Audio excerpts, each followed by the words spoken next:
Hello everyone. আজি মই আপোনালোকক দেখুৱাম ৰেষ্টুৰেণ্ট ষ্টাইল শাহী পনীৰ ঘৰতে কেনেদৰে অতি সহজতে বনাব পাৰি। আহকচোন ভিডিঅ'টো আৰম্ভ কৰোঁ। শাহী পনীৰ বনাবৰ বাবে আমাক লাগিব দুটা মিডিয়াম সাইজৰ কাটি লোৱা পিয়াজ, কেইটুকুৰামান কাটি লোৱা আদা, দুটা কাটি লোৱা জলকীয়া, কেইটামান কাটি লোৱা নহৰু আৰু লং ইলাচি দালচেনি। হালধি 1 চামুচ ৰেড চিলি পাউডাৰ, আধা চামুচ জিৰা পাউডাৰ, আধা চামুচ ধনিয়া পাউডাৰ আৰু 1 চামুচ গৰম মছলা। এটা মিডিয়াম সাইজৰ কাটি লোৱা বিলাহী, নিমখ আন্দাজ মতে, দৈ, 3 চামুচ ঘি, অলপমান ক্ৰীম। মই ইয়াত ঘৰত বনাই লোৱা ক্ৰীম ব্যৱহাৰ কৰিছোঁ, আপোনালোকে আমুল ফ্ৰেছ ক্ৰীম ব্যৱহাৰ কৰিব পাৰে। আধা কাপ গাখীৰ আৰু কেইটামান কাজু এনেদৰে কাটি লৈছোঁ আৰু অলপমান পনীৰ। প্ৰথমে এখন কেৰাহীত তেল গৰম হ'বলৈ দি তাত লং ইলাচি কেইটা দি অলপ লৰাই দিব। তাৰ পাছত তাত যিকেইটা আদা আৰু নহৰু কাটি লৈছিলে সেয়া দি দিব।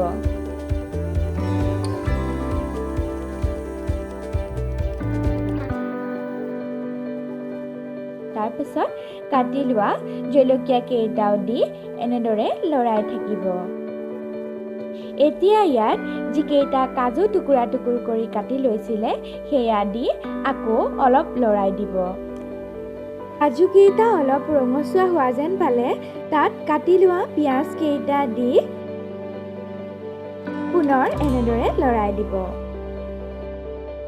পিঁয়াজ কেইটা অলপ ৰঙচুৱা হোৱা যেন পালে তাত কাটি লোৱা বিলাহী কেইটা দি দিব।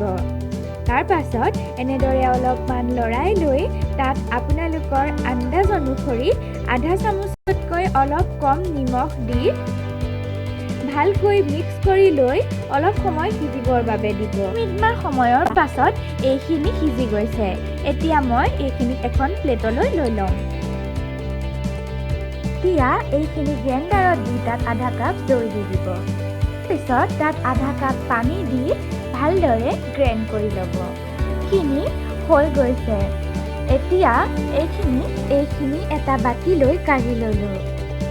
এখন কেৰাহী গৰম হ'বলৈ দি তাত 1 চামুচ ঘিউ দি দিব।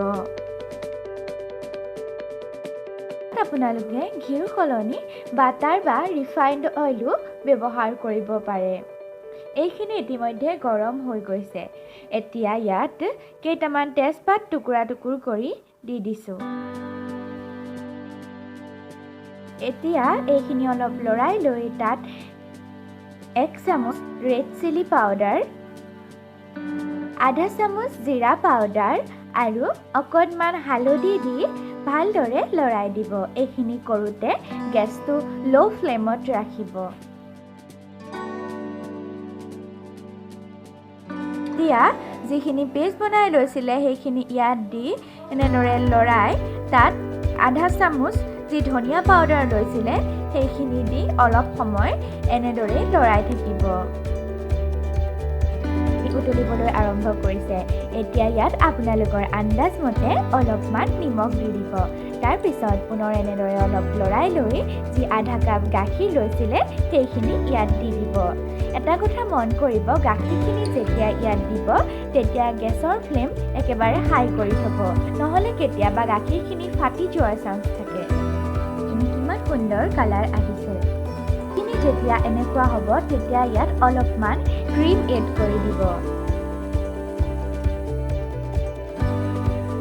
তাৰপিছত এইখিনি মিক্স কৰি লৈ আপোনালোকে যি 1 চামুচ গৰম মছলা লৈছিলে সেইখিনি এতিয়া দি আকৌ ভালদৰে লৰাই দিব। বাৰে শেষত ইয়াত যি কেইপিচ পনীৰ লৈছিলে সেই কেইপিচ ইয়াত এনেদৰে দি দিব। তাৰপাছত এইখিনি ভালদৰে মিক্স কৰি দিব।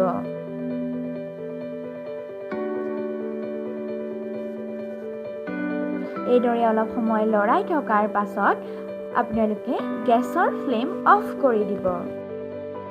অলপমান চেঁচা হোৱাৰ পাছত এনেদৰে কাঢ়ি ল'লোঁ।